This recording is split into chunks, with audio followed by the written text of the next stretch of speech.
Hello guys, ഞാനാണ് guys മണി Salalah നാടൻ YouTuber guys. ഞാനല്ലേ ഒമാൻ സലാലിയുള്ളത് ഗൈസ്. അതെ നമ്മളിപ്പോ തോട്ടത്തിലല്ലേ,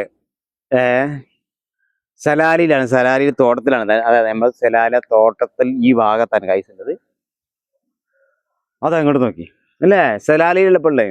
സലാലിയിൽ തോട്ടത്തിലാണ് നമ്മൾ. സലാലിയിൽ പിന്നെ ഈ ഭാഗങ്ങളൊക്കെ ഇത് പുല്ലാണ്. പുല്ലിച്ചാൽ നമ്മളൊരു സാധനം പച്ചക്കറി ഉണ്ടാക്കുന്ന സ്ഥലമാണ്. നമ്മളിതിന്റെ പാകിസ്ഥാനി വരാൻ അറിഞ്ഞിട്ടുണ്ട്. പാകിസ്ഥാനി ഇവിടെ ഉണ്ടായിരുന്നു, പുറത്ത് പോയതാണ്. പിന്നെ ഇപ്പോൾ അവിടെ വരും. എങ്ങനെയുണ്ട് സലാല? എങ്ങനെയുണ്ട് സലാല? ഉൾഭാഗത്തേക്കെല്ലാം വന്നിട്ടുണ്ട്. സലാല തെങ്ങ് തോട്ടത്തേക്ക് വന്നിട്ടുണ്ട്. എങ്ങനെയുണ്ട്? തെങ്ങുമൊക്കെ ഇളനീനുണ്ടോ? കുഴപ്പമില്ല സാറാണ്. ഇളനീനൊന്നുമില്ല, തെങ്ങ് ഒരച്ചൽക്ക്. അപ്പൊ തെങ്ങുമ്മ ഇളനീനില്ല? ഇവിടേക്ക് തെങ്ങുമ്മ ഇളനീൻ ഇല്ലെന്നാ പറയുന്നത്. ഇളനീന് ഇല്ല, ഓരോന്നൊക്കെ ആയിട്ട് അങ്ങനെ ഉണ്ട്. അതാ അതാത് ഭാഗത്ത് കുറയിച്ചൊക്കെയാണ് ഉള്ളത്. വാഴത്തോട്ടത്തിലൊന്നുമില്ല ഇപ്പൊ, വാഴക്കൊലൊന്നുമില്ല. എന്താ വെച്ചാൽ നമ്മള് കാറ്റടിച്ചില്ലേ, ആ കാറ്റാണ് ഹവ ഈജി മുഷ്കില.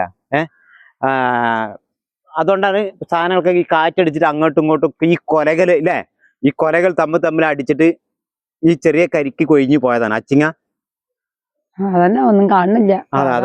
ഓരോന്നൊക്കെ ഉണ്ട്. അതെ, അങ്ങനെയൊക്കെ കൊഴിഞ്ഞു പോയ സാധനങ്ങളാണ്. അത് ഈ ഭാഗത്തൊക്കെ കുറയിച്ചല്ലത്. ഈ ഭാഗത്ത് ഉള്ളത് നമ്മള് തോട്ടാണ്.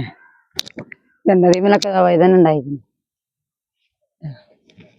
ഒക്കെ വഴുതനങ്ങൊക്കെ ഉണ്ടായി ഇങ്ങനെ വരണുണ്ട്. ഓരോന്നൊക്കെ നനച്ചു പോയതാണ്. ഇപ്പോ കുഴപ്പമില്ല. വാഴയൊക്കെ അത് പറ്റിയതായിരിക്കും. വെള്ളം കിട്ടാഞ്ഞിട്ട് എന്താന്ന് അറിയില്ല. കർമ്മൂസമരം അതിലൊക്കെ ഉണ്ട്.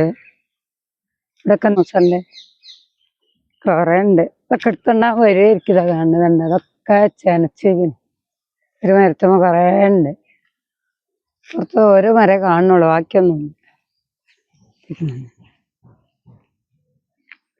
ഇതൊക്കെ എന്തൊക്കെ പച്ചക്കറി